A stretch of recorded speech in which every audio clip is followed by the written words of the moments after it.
Hello, everyone, and welcome to the latest episode of the Metabolism and Menopause podcast.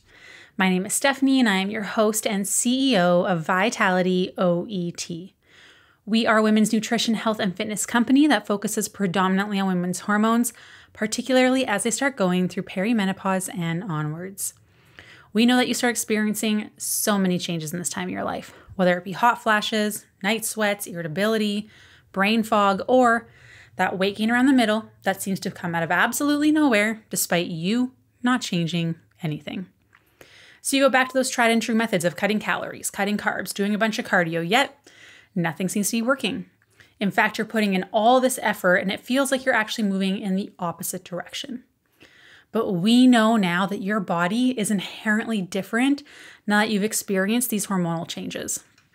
So our mission here at Vitality is to help you really understand how your body changes in this time of your life so you can reach those health and fitness goals, feel in control and at home in your body again, live a life full of vitality, and really understand how to take care of this new body of yours.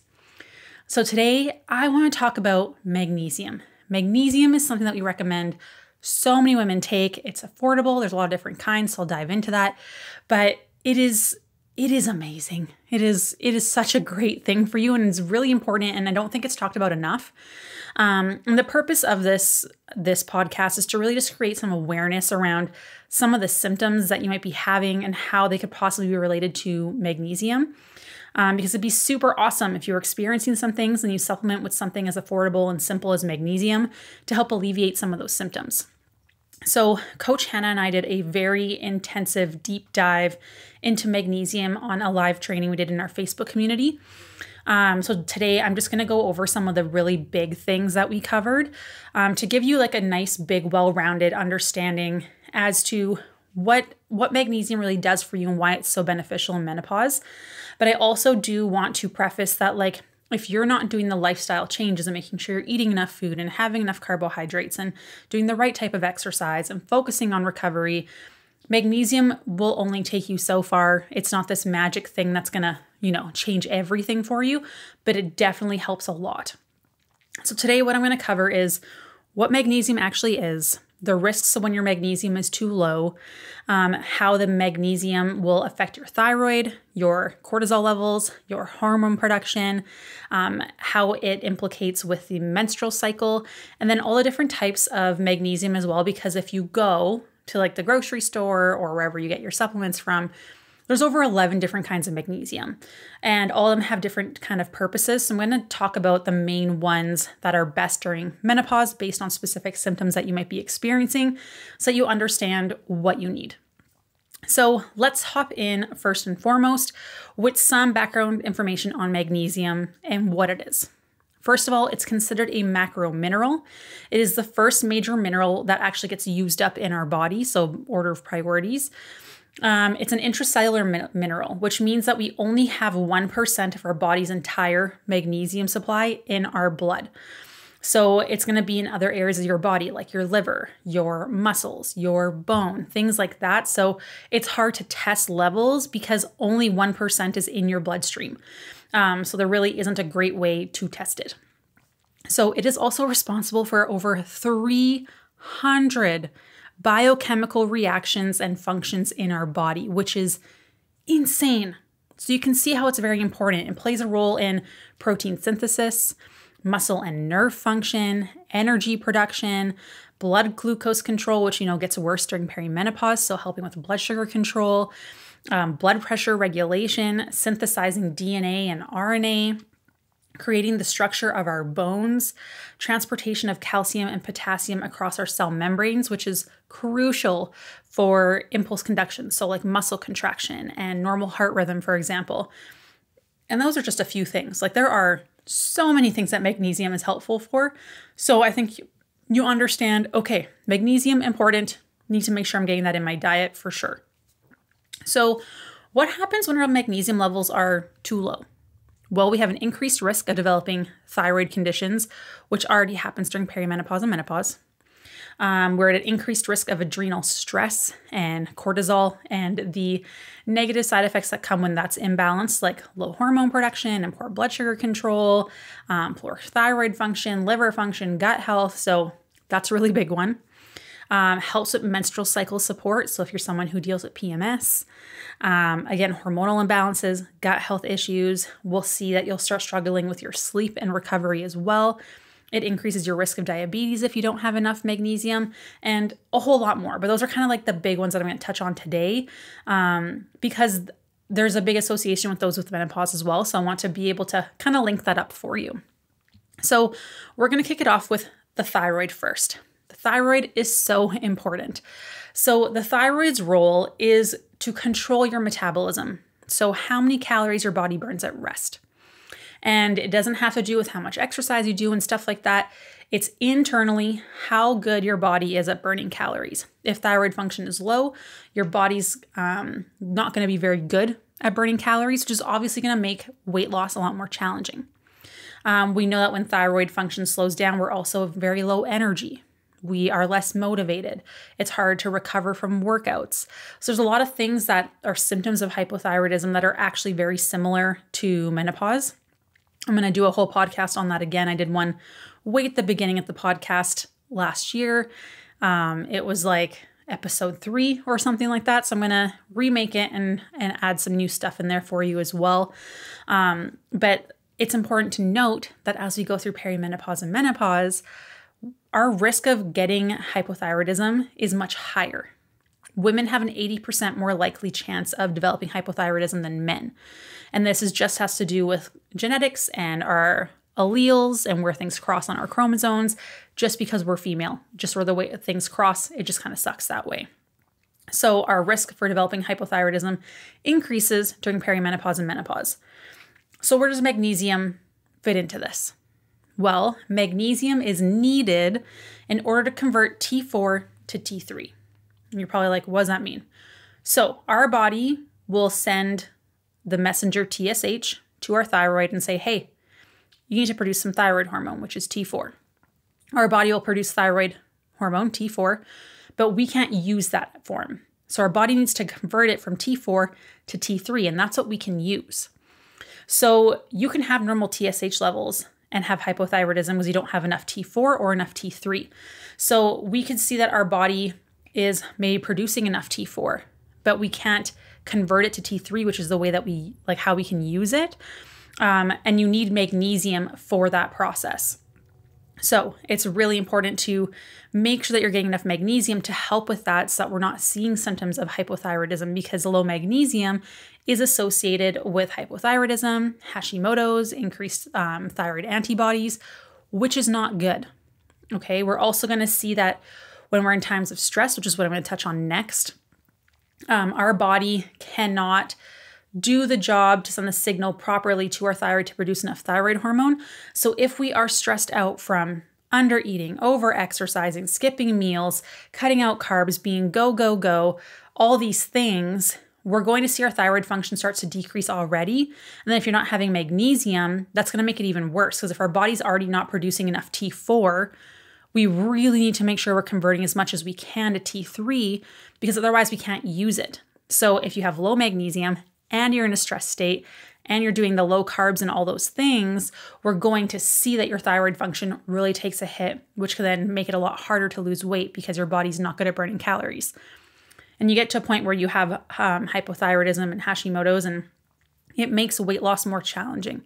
The road to recovery to be able to get you to a place where you can lose weight takes a lot longer. So we want to make sure that we're catching these things soon enough. And unfortunately, a lot of the symptoms that we have with perimenopause and menopause and the years afterwards are very similar to hypothyroidism. So a lot of women will go a long time without having these numbers checked. And you should have all your numbers checked, your TSH, your T4, your T3, your antibodies, because you can have any one of those that will indicate hypothyroidism. It's not just TSH. So we need to make sure that we're checking on those things, and having magnesium to help with that conversion as best as we can, also incredibly important. Then we have magnesium and stress. This is a big one. If you've been listening to the podcast in any way, shape, or form, or been in the community following my stuff, you know that I'm going to talk about stress and cortisol a lot, because it is like 90% of the reason that we are struggling with the things that we struggle with. Because stress, like we think that we are fine, right? I'm handling it fine. things are busy. It's not as bad as it was before, but I'm handling it. I'm fine. I'm fine. I'm fine. Stacy, you're not fine. Okay? Because stress comes in all of these different forms. And what we're seeing is you might think that you're doing fine, but internally you have all this stuff going on because your body is in fact stressed. You're just ignoring it. So stress can come in physical forms like surgeries, injury, illness, right? We can see it from emotional stress, right? Psychological stress, where we're dealing with deadlines and grief and trauma and taking care of sick parents. It comes from environmental stress, like the kinds of foods that we're eating that are inflammatory, or, the toxins that are in everyday life. And then we also have metabolic stress from, our hormones and cortisol and things not working well. So this is from under eating, not eating enough carbs, over exercising, not sleeping enough, fasting, having coffee on an empty stomach, being go, go, go. We are working through our lunch breaks. We are scarfing down meals very quickly. We are rushing around. We're dealing with deadlines and financial stress and emotional stress and trauma. And maybe our kids are not doing the best things right now. And we're worried, or they're moving out and we're becoming empty nesters and we're anxious about that. Or, you come home and your dog pooped on the floor and someone's asking you what's for dinner and you're just go, go, go, go, go, go, go, go, go. That is stress, regardless of how well you think you're handling it. Your body internally is going to be doing stuff itself that is going to slow down your metabolism and make you feel worse. Okay, so what happens when we're in this stress state, now that we've established that you are all very stressed and you are in fact not fine, your body is going to respond to stress by using up minerals. Okay, and it does that to try and bring you back to a state of, resting. But if we're chronically in this stress state all the time, we start seeing deficiencies in these minerals, which can lead to a lot of inflammation in our body. And we know inflammation is a big issue during perimenopause and menopause. When estrogen goes down, inflammation goes up. So then if we're doing all this stuff with stress and we're super stressed out and using up all these minerals and estrogen is down, inflammation goes up and up and up and up. And we feel puffy and we feel sore and things aren't great. And the first mineral to get used up in this stress state is going to be magnesium. And using up all of the magnesium in our body leads to oxidative stress. And oxidative stress is linked to so many things, like neurological diseases, cancers, cardiovascular disease, respiratory disease, rheumatoid arthritis. And if this keeps going long term, it's actually potentially super debilitating or can be deadly in different types of conditions. So we need to take that aspect of things seriously, because you're pushing to try and lose weight, You're cutting calories, you're not sleeping, you're go, go, go, right? You're fasting, you're cutting out your carbs. All those things are a huge stress on your body, which is actually doing the opposite. We're going to see that you're going to have all these worse hormonal symptoms. Hormone production decreases. We're going to have more oxidative stress, more inflammation, leading to all these chronic conditions. But yet we still keep cutting the calories and doing the crazy exercise routines and just pushing, stressing our body out more and more and more. That's not going to result in weight loss.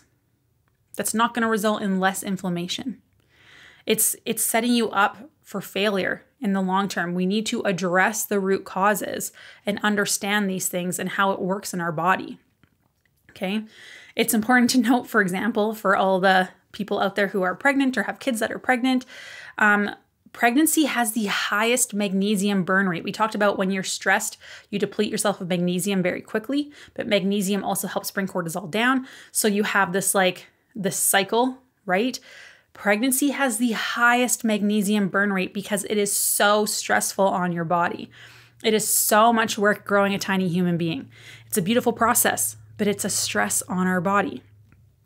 So the more stress that we have, the more our body's breaking down magnesium, the more oxidative stress that we're going to have. And we're just continuously burning through it over and over and over again. So we know that this is going to be problematic, right? Because it leads to all those things that we talked about. So upping magnesium during times of stress can be really, really helpful because it's going to help bring cortisol down, but our cortisol is also going to, that stress response is going to burn through more magnesium, so you need more. So this is where supplementing or having more magnesium-rich foods can be incredibly beneficial. Next, I want to touch on the menstrual cycle. So we don't want to have a ton of cortisol in our menstrual cycles, right? Because when our body produces cortisol, we cannot produce progesterone. And progesterone is that wonderful hormone. It makes you feel relaxed and grounded, and stress just rolls off your back. You're not anxious, you're sleeping well, you don't feel like you're holding on to any fluid or tension. Like, you feel great. Progesterone is amazing. And when we shift from follicular to luteal phase, that's a flip-flop between having more estrogen to now having more progesterone. And we really want to make sure we allow that progesterone to increase. Okay, so progesterone helps keep that nervous system calm, like I mentioned about. And if you have high cortisol levels, we are going to see that your body cannot produce progesterone because cortisol steals the precursor pregnenolone to, use it for more cortisol production. Therefore, it cannot produce progesterone, which is an issue. So this is where we start seeing women with lots of PMS type symptoms, painful periods, all the classic kind of stereotypical, like, oh, you're PMSing type symptoms. It's because of that. And we're going to see more inflammation as well, which we do not want, right? And we also see this in perimenopause and menopause. Like, women are doing well, and then all of a sudden their hormones start to decline, right? Like they're supposed to. Estrogen and progesterone are supposed to slowly decline.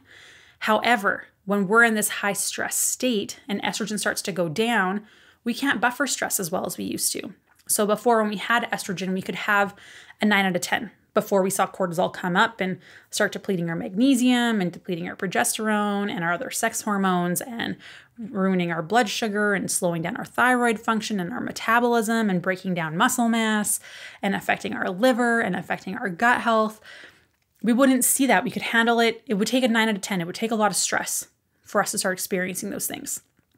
But now, when estrogen goes down, one of the roles of estrogen is not only to keep inflammation down, but to buffer cortisol.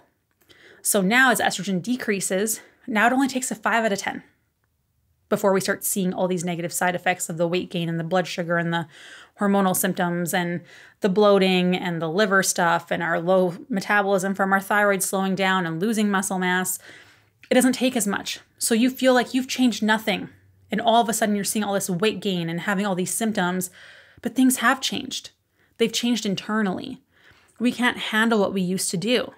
So we need to appropriately adjust what we're doing to be able to handle more. We need to learn how to buffer stress through nutrition and lifestyle now because our hormones aren't there to do it for us. So then what we're seeing is women are stressed and they think they're quote unquote fine. I'm doing fine. I'm used to this. It's not as bad as it used to be, or it's not as bad as Cindy down the road, right? But it is, because now you don't have that buffer. So now what used to be quote unquote normal and manageable is no longer normal and manageable. So now we start seeing all of these negative side effects, and then your progesterone just tanks. And then we see a sudden increase in weight, and all of a sudden your blood sugar control is crap, and you cut out your carbs and it doesn't seem to be helping because it's making that stress response worse, which is actually making your blood sugar control worse. So I did a whole episode on carbs and menopause and everything you need to know. Please go and listen to it. It is honestly, I think, so important for you to understand. So important for you to understand. I'll just leave it at that. So you need to make sure that you're paying attention to these things because you feel like you haven't changed anything, but internally things have. So now we have to compensate somewhere else for those changes. And if you're going to cut the calories and cut the carbs because you're trying to lose the weight, you're just adding more stress to that system, which actually makes this worse. Okay, so I hope that kind of makes sense. So you can see how magnesium here is going to play a role in being able to buffer that stress for us since we can't buffer it from estrogen, right? It'll help keep inflammation in check, which will also help with cortisol levels. But also magnesium is really important for liver detoxing pathways. So if we're deficient in magnesium, we find that our liver is affected and impacts how we release any excess hormones and toxins from our body. So if we're not properly getting rid of excess hormones or different toxins that we're consuming or exposed to, we start seeing worse hormonal imbalances, worse symptoms, worse gut health, because our body, if we're not expelling it properly, so we're hard on the liver, but also if we're not having regular bowel movements, our body can't get rid of that stuff. So our body actually reabsorbs all the toxins from our bowels, which is not good. We're trying to get rid of that stuff for a reason. So this is why it's important to make sure you're going to the restroom daily. So what are some of the uses that you would actually use magnesium for? Like why would you do it? So we already know a little bit about like, okay, like there's some things here that are like, obvious, but let's like really break it down for you guys.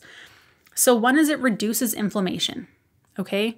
When estrogen goes down, inflammation goes up. So we need to make sure that we are having enough magnesium to help counterbalance that, along with eating enough food, eating enough carbs, adjusting our exercise, getting enough sleep, all those kinds of things, to really make sure that we're not making inflammation worse. And when inflammation goes up, cortisol goes up. Or cortisol goes up and inflammation goes up. So they're very much, they work together. So we need to make a stop somewhere from them, right? So that's going to help with like improving your quality of life, but also it helps a lot with aches and pains, especially in the joints, where typically you're going to see inflammation from that decrease in estrogen that you're experiencing. Overall energy. We know that during perimenopause and menopause, our energy, not so great, right? Magnesium can actually really help with that. The big one here is supporting the thyroid and the adrenals. So remember what I talked about earlier about being able to convert T4 to T3 and help support our thyroid levels, and magnesium helps bring cortisol down. We also see that when our hormone levels start to drop. So magnesium really helps our adrenals a lot, but when we see our hormones start to drop because, we're past our reproductive prime, we're going through all those follicles, right? We're going to see that we still have those hormones. We still have we're not supposed to have zero. We still have some progesterone. It has to be in equal, like proper ratios with estrogen. Testosterone's supposed to come up a little bit. There's still hormone production coming from other areas in our body, and our adrenals are actually where a lot of those hormones are now going to be produced predominantly. And if our body is constantly in this stress state and we're not having enough magnesium, there's more oxidative stress, more inflammation, our body will slow down sex hormone production even more. It's making your hormone symptoms worse, making it harder to lose weight, slowing down your metabolism. So it's really important to make sure that we're having enough magnesium to support our adrenals and our thyroid to have a healthy metabolism and for healthy hormone production so that you're not feeling terrible, okay? So like without adequate magnesium levels, thyroid health is going to decrease, stress can become more chronic. But like I said, magnesium helps a lot, but it's not going to be the thing that like changes everything. If you still have all this other stuff going on and you're skipping meals and all of that, it's not going to help you, right? It can only take you so far. It's not a magic happy pill. The next one's actually calcium homeostasis, which is a huge issue for women as we age, because once estrogen goes down, we're actually at a higher risk of developing osteoporosis and osteopenia. So basically our bone density starts to decline, especially if we're not super active, especially if we're not doing weight-bearing exercises. So if we don't have enough magnesium, we're going to see that bone density decreases, which increases our risk of fractures. It's going to increase our risk of falls, increase hospitalization rates, which we do not want. Okay, so magnesium is used in bone formation, and it also impacts the concentration of parathyroid hormone and vitamin D, which are also major players when it comes to healthy bone density. Okay, research has found that women who have a lower serum magnesium levels than women with osteopenia and those who do not have osteoporosis. So these and other findings that they've had in some of these studies that you've been reading indicates that magnesium deficiency can be a risk factor for osteoporosis. Okay, so studies do suggest that increasing magnesium intakes from foods or supplements can increase bone mineral density in postmenopausal and elderly women, which is really important, right? So there's all of that. Then we also have blood sugar. Magnesium helps with insulin sensitivity. When estrogen goes down in perimenopause and menopause, our body becomes more insulin resistant. Okay, so what this means is it doesn't take much for our blood sugars to jump up and insulin come up. And then over time, our body is not responsive to insulin. So our body isn't good at moving sugars in our bloodstream to where they need to go. So before, it would go into like muscle cells, right? Insulin would take the sugar, knock on the door of the muscle cells, open it up, sugar would get delivered, close the door, good. Now it's like you have multiple people knocking at the door and it's not opening, then it gets taken to fat cells instead, which is not good. And you might think that eating low carb and fasting is the answer, but we actually see that those two things can decrease your muscle mass. And if we're not eating and if we're in a high stress state and that cortisol levels go up, we see that our body will actually go to muscle, break it down to amino acids, take it to your liver. Your liver then turns it into sugar, which then pushes it into your bloodstream for energy because you're in fight or flight. You're so stressed out. You're running away from the bear or fighting the bear, right? So then we're seeing you're losing more muscle mass, making you even more insulin resistant. And this cycle just continues. And it gets worse. So you're losing more muscle mass and seeing fat accumulation, which is not why you're cutting your calories and doing crazy workouts in the gym, right? So we see that as long as cortisol is high, it will always beat insulin. So in the absence of food and carbohydrates, your body will break down muscle for energy and turn it into sugar and put it into your bloodstream. So we can see how that's problematic. So magnesium actually helps with insulin sensitivity. So we want to make sure that we are having enough magnesium to help counterbalance that and also to help bring those cortisol levels down. So how much do you take? I get this question a lot because now we understand magnesium, super, super important, right? It's helpful for thyroid and keeping your metabolism up nice and high, your energy levels, for addressing your adrenal stress and cortisol levels, for helping regulate your menstrual cycle and deal with PMS, hormonal imbalances. It helps with gut health issues and poor sleep. It helps with your blood sugar control. And these are all issues that we start experiencing once we hit perimenopause and menopause and see all these hormonal changes. So how much should you be having? The recommended daily intake for women above 31 and older is 320 milligrams, okay? And then we want to increase that if you're pregnant or if you're lactating or if you're in times of stress, you can increase, right? So what can you eat that has magnesium? So here are your magnesium increasing foods, and they can really help you hit that recommended intake. About 30 to 40% of the daily intake of magnesium through food and water is going to be absorbed into the body. So you need to be aware of that. So if you're having, let's say 400, only 30 to 40% of that is going to actually be absorbed by your body. So foods high in magnesium are pumpkin seeds, almonds, spinach, cashews, chia seeds, edamame, black beans, potatoes with the skin on, yogurt, and there's also a ton more. And you can find it in some fluids too, like some mineral waters, soy milk, and regular milk as well. Okay, so basically eat your whole foods. Lots of nuts and seeds, very helpful. Okay, so now let's go into the different types of magnesium so you know what to buy if you're going to supplement, right? Because there are at least 11 different kinds of magnesium, and they all serve different purposes in the body. I'm just going to go over the few most common ones and beneficial ones for women in perimenopause and menopause. So the first is, I'm just going to list them all here for you. Magnesium glycinate, magnesium threonate, magnesium citrate, magnesium oxide, chelated magnesium, and magnesium hydroxide. So the first one, magnesium glycinate, helps you relax the muscles, okay? Your nervous system. It increases serotonin, which is your happy hormone. It can also help with your sleep quality, often found in doses of like 150 to 300 milligrams. So with magnesium glycinate, this is the one that we typically recommend for most women, taking it at nighttime, because it does help with like overall relaxation in your body, bringing down your cortisol levels and regulating your nervous system, increasing serotonin. So it helps a lot with sleep and recovery. This is the one that we recommend for most women, like 99% of the time. There are so many different brands out there. You can find whatever works best for you. Then we have magnesium threonate. It has the ability to break our blood-brain barrier and provides a lot of cognitive benefits. And it also improves sleep as well. It's typically found in doses around 200 milligrams, but you can take it up to 400 milligrams if you like. Many people find that sleep tends to be more restful while also having improved cognitive function at the same time. So it's a useful one for women to use as well.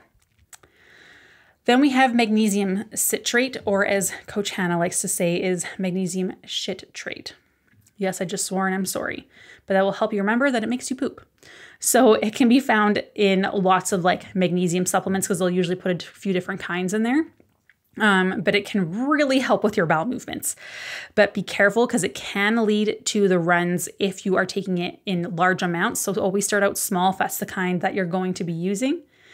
You can take up to 4 times your body weight in milligrams to get the bowels started.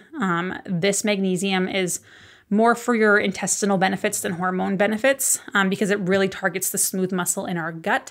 So that's just something to be aware of. It won't help you with sleep or hormones as much. That one's more specific for your bowels. Then we have magnesium oxide. Short-term intense laxative effect. So can also be good for heartburn or a sour stomach. But again, you want to be careful so you don't poop your pants, quite literally. This is not the kind of magnesium you want to take to improve your stress or your thyroid. This is strictly just to help get the bowels moving. Chelated magnesium can be a better option based on absorption and tolerability for those who have any kind of like intestinal resections, for example. So various types of magnesium can be found in the chelated forms. Neither here nor there. It still depends on the type of magnesium, like if it's biglycinate or oxide. So that's just another option. And then we have magnesium hydroxide. So think like milk of magnesia, a laxative. It helps you go to the restroom. So the ones that like are typically better for hormones and relaxation are going to be your magnesium glycinate and threonate. For more digestive stuff, magnesium citrate, magnesium oxide, chelated magnesium, and magnesium hydroxide. So what do we recommend for you? As with anything, we are always going to say aim to get as much through food as possible. Okay, this will encourage eating a variety of foods from the earth, which will help your gut anyways and have many other benefits outside of just the magnesium alone, because you're going to get more vitamins, more minerals, things like that. But since sleep quality often suffers during perimenopause and menopause, our stress buffer decreases because estrogen goes down. So we have a harder time relaxing physically and mentally. Magnesium is just... it's so good. Our clients love it.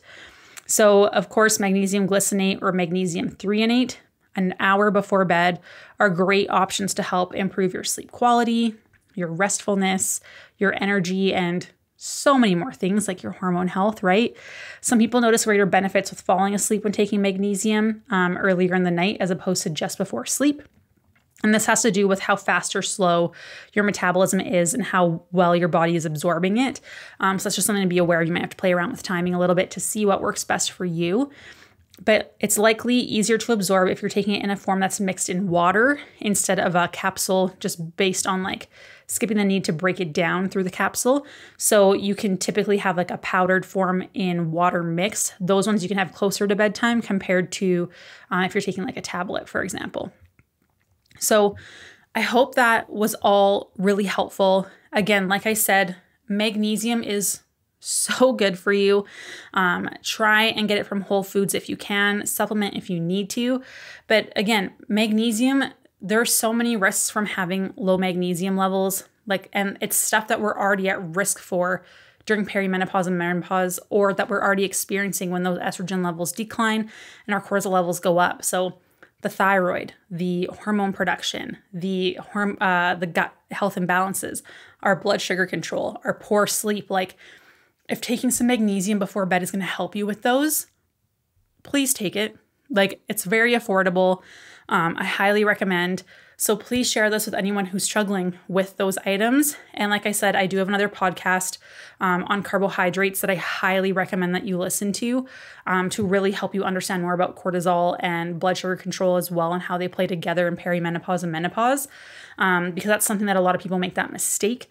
And so if you are then implementing carbs and magnesium, that is a fantastic combination to help you with your sleep, your energy, your thyroid function, and your cortisol levels. So pairing those two things together will be so beneficial for you. If you found this helpful, please make sure to share it with friends. It's the only way that we are able to grow and help more women for free. And only 40% of you are subscribed. So make sure that you like and subscribe to the podcast or YouTube or wherever you are listening. Thank you so much and enjoy the rest of your day. Bye.